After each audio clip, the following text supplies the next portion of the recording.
Alright, welcome to another video, and before we get started, I'd like to take a quick minute to thank all the Patreon supporters and YouTube channel members whose names you see scrolling across the screen right now.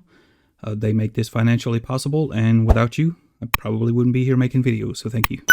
Alright, so in today's video we're going to be taking a look at the Woxnell VRX mod, which is basically a replacement faceplate with some built-in antennas from Video Aerial Systems. I noticed them on their website, and then I reached out and asked about them, and they were kind enough to send me not only the VRX mod, but also these antennas you see on top of my receiver here in the picture, which are the Avenger XR, which I believe is still in development. That's why the ones I received have these 3D printed covers. But they're pretty interesting antenna design in and of themselves. But he was also kind enough to send me a couple of transmitter antennas as well. So when we'll fly, we'll later testing these antennas and things out, we'll kind of talk about that too.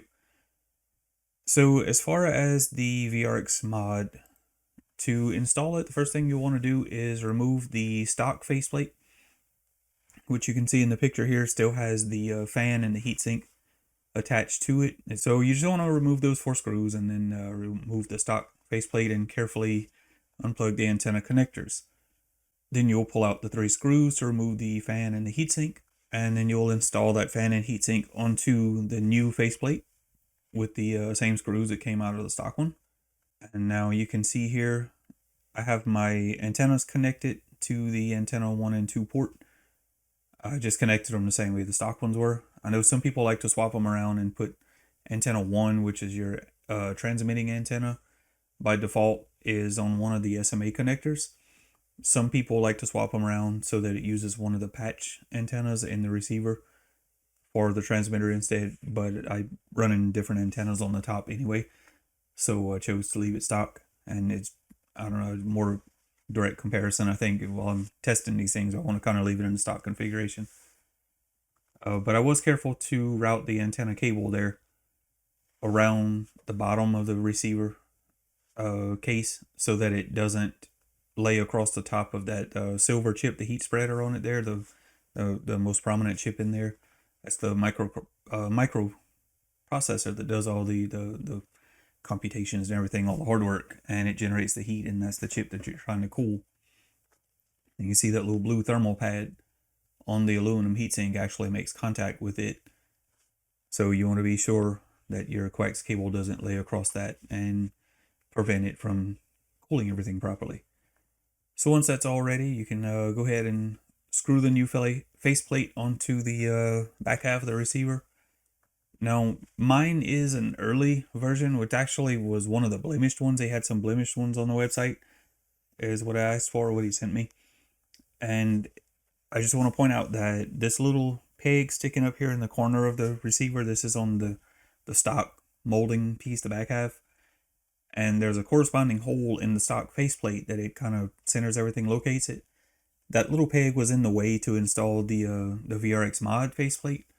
So I ended up clipping that little plastic peg off so that it would fit properly. So I just wanted to point that out. But like I said, this is an earlier version of it, a blemished model. And that may get changed at some point in the future. But it's not a big deal either way. I just wanted to point it out. So once that's done, you can insert the 4 screws and tighten everything down, and this is what you get. It looks a lot like the stock faceplate, other than the new antenna shape and the bigger air intake holes and little VAS logos there on the front. So with that done, I also switched out the transmitter antenna. We're going to test this. We're going to fly the AR Pro. And like I said, he sent me some transmitter antennas too. So the one I put on here is the micro switchblade, if I remember right.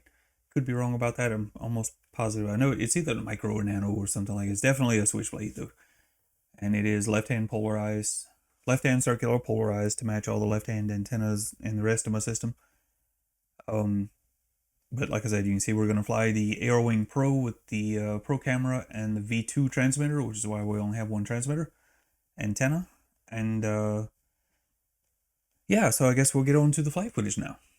Alright, so we have 3 flights on here. And I'll kind of overlay in the black area there, the empty space. I'll kind of overlay what's what as far as what antennas were used.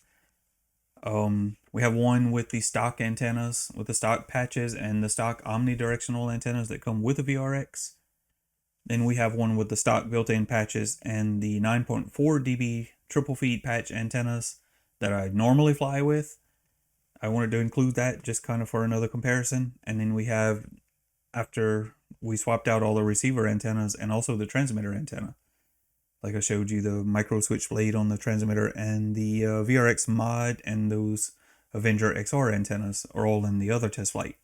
And I want to point out on the other two test flights, I still had the Rush Cherry transmitter antenna is what I used for those two before I switched over to all the video aerial systems antennas.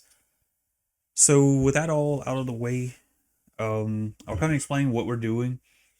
I set up my antennas pointing out to the far corner of these fields where the first woods start. It's kind of the longest open path that I have before I get into any wooded areas. And I wanted to fly out over the open field so that I could fly kind of low.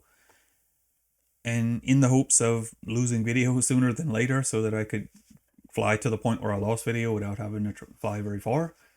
And I also reduced the transmitter power in the Walksnail system all the way down to 200 milliwatts. And with the low altitude and the low transmitting power, I honestly was hoping to get to like 2 miles before I lost video and I'd be able to test everything within that 2 mile range. You know, I kind of expected to lose video before I hit 2 miles, which you see right now we're at like 1.5 miles, this first little corner where the trees start. But like I said, I have this the rest of the way to this next far corner that we're coming up on, this kind of overgrown area right here. That'll get us out to 2 miles. But it was pretty evident that video was going to be holding on just fine. So I ended up climbing up. I was going to fly this all at like 100 feet, but I ended up climbing up to around 150 to 160 in that range, just so that we'd safely clear all the wooded areas out here, and just kept pushing out until we lost video. So I would like to point out at this point that the stock system is already showing signs with the stock antennas and the Omnis. In fact, you can see the red low signal warnings already going off on that one, that we're down into kind of bouncing around single digit bit rate, single digit up to like 13 or so. And the other two have dropped down to the 13, 14 megabits range at this point.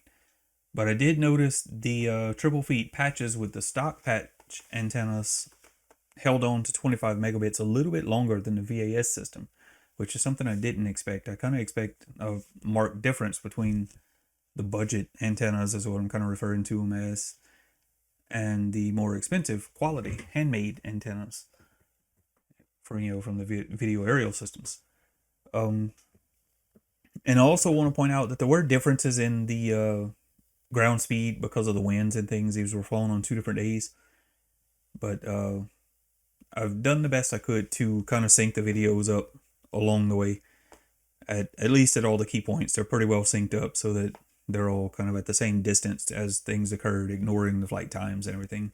It's like I said, some of these flights were longer than the others depending on wind speeds and how far we went out and stuff like that. But at this point, you'll notice that the stock system with the omnidirectional antennas is getting pretty stuttery and low quality and low bit rate. And it's showing signs of degrading a lot sooner than the other two. And the other two are getting down into the single bit rate at this point. And right now we just hit 3 miles, and the video was chopping up pretty bad and stuttery enough with the Omni antennas on the stock setup that I went ahead and called it there. And you see a port return to home, and it's actually turning back. So we're going to go ahead and stop that flight for now and focus on the other two. And you see these two are pretty well running neck and neck along the way. They're both down in single digits now. We're like 3.2 miles, 3.25. And I'm doing the best I can to stay on the same course, or generally on the same course and same altitude and everything. Try to keep it as fair as possible. But they're pretty similar, I would say. It appears the video quality may be a little bit better with the VAS systems, but I think a lot of that has to do with being under brighter light. And you see at this point, I was about to pull return to home flying with the triple feet patches, but the signal actually came back. So I held on, just kept pushing and let it fly a little bit farther.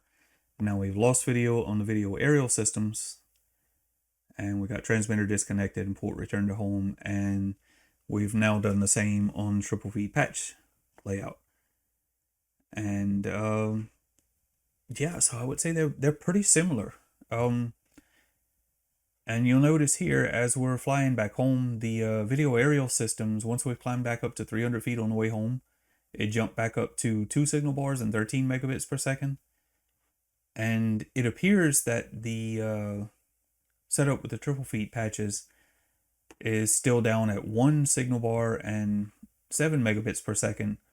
But you'll notice I have a tailwind pushing me home with the VAS system that I didn't have on the day I was flying the triple feed patches. And once we made it out to the middle of this field on the way back, we were back at the 14 megabits per second and 2 signal bars. It's kind of dropped back down now, and you'll see it comes back up.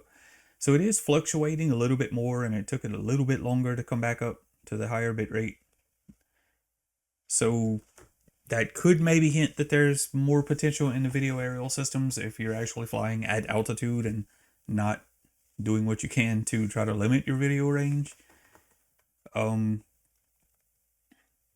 on the way out, they were pretty similar, and at some points you'd give the edge to the VAS system. At some points I would have given the edge to the triple feed patches. But I guess the best I can say at this point is that they're very similar, but as far as a hard winner, A versus B, it's pretty tough to call. I'd say it's kind of inconclusive at this point, and you would need to test it a bit more to get a clear winner as far as those go. So I don't know. I guess that's what we have for now, and that's my results. So hopefully it's been interesting, and as soon as weather allows, we'll be doing some more flying and posting more videos and getting into whatever we can get into. So I guess thank you for watching this one, and thank you to Video Aerial Systems, to Alex, better known as IB Crazy, who was kind enough to send me these antennas to try them out. And yeah, if you're interested in them, there will be links below the video. You can check those out. So I'll see you all next time.